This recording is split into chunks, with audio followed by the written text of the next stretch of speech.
আসসালামু আলাইকুম সুপ্রিয় দর্শক, আশা করছি সবাই অনেক ভালো আছেন। আর আজকের রেসিপিতে থাকছে গরুর মাংস রান্না। তবে আমি খুব সহজ নিয়মে এই রেসিপিটি আপনাদেরকে করে দেখাবো। আর ভিডিওটি শেষ পর্যন্ত দেখলে আমি বিশ্বাস করি যারা নতুন রাঁধুনি তারা খুব সহজেই এই রেসিপিটি তৈরি করতে পারবেন। আর কথা না বাড়িয়ে চলুন তাহলে রেসিপিটি আমরা দেখে আসি। এখানে আমি 1 কেজি পরিমাণ গরুর মাংস নিয়ে নিয়েছি। আর রসুন বাটা দিচ্ছি 1 টেবিল চামচ, আদা বাটা 1 টেবিল চামচ, জিরা গুঁড়া 1 চা চামচ, ধনিয়া গুঁড়া 1 চা চামচ, হলুদ গুঁড়া 1 চা চামচ, মরিচ গুঁড়া দিচ্ছি 2 চা চামচ। আপনারা চাইলে কম বেশিও দিতে পারেন, যে যেরকম ঝাল পছন্দ করেন। দিয়ে দিচ্ছি টমেটো কুচি আর পেঁয়াজ কুচি 1 কাপ পরিমাণ। আপনারা চাইলে ভাজা পেঁয়াজও দিতে পারেন, তবে আমি এখানে শুধু কাঁচা পেঁয়াজই ব্যবহার করেছি। দিয়ে দিচ্ছি 7-8টা কাঁচামরিচ, দিয়ে দিচ্ছি লবণ। আর আমি এখানে 1.5 চামচ লবণ দিয়েছি, আমার কাছে এটাই পারফেক্ট মনে হয়েছে। আপনারা চাইলে কম বেশিও দিতে পারেন। দিচ্ছি গোটা গরম মশলা। আর আমি এখানে সরিষার তেল দিচ্ছি। সরিষার তেল দিলে মাংসের স্বাদটা কিন্তু অনেক ভালো আসে। আর সাথে দিচ্ছি 2 টেবিল চামচ পরিমাণ সয়াবিন তেল। সবগুলো উপকরণ আমি হাতের সাহায্যে ভালোভাবে মাখিয়ে নিচ্ছি। আর আমি এখানে কিন্তু কোনো এক্সট্রা পানি ব্যবহার করব না, শুধু হাতটা ধুতে যতটুকু পানি প্রয়োজন হয় জাস্ট ততটুকু পানি আমি এখানে ব্যবহার করেছি।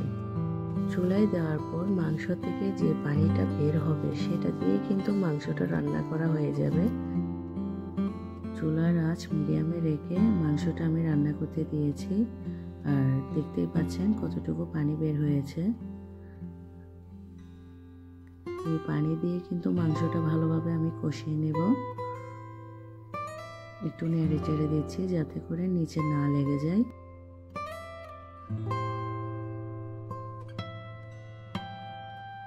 দিয়ে দিব বাদাম বাটা, যেটা আমি মাখানোর সময় দেওয়ার কথা ছিল বাট আমি ভুলে গিয়েছিলাম। আপনারা চাইলে যখন উপকরণ সব একসাথে মাখাবেন তখন দিতে পারেন।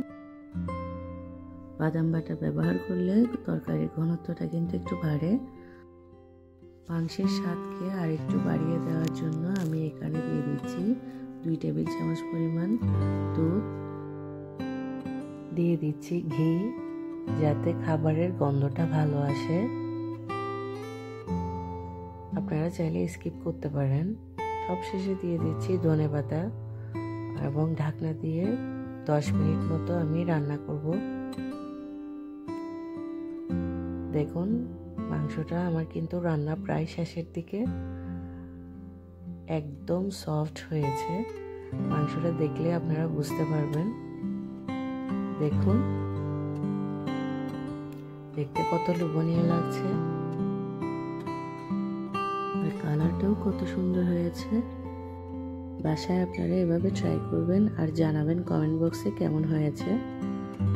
আমি মাংসগুলোকে ডেকে চুলা অফ করে দিচ্ছি আর আপনাদেরকে পরিবেশন পাত্রে সার্ভ করে দেখাচ্ছি মাংসগুলো দেখতে কেমন হয়েছে।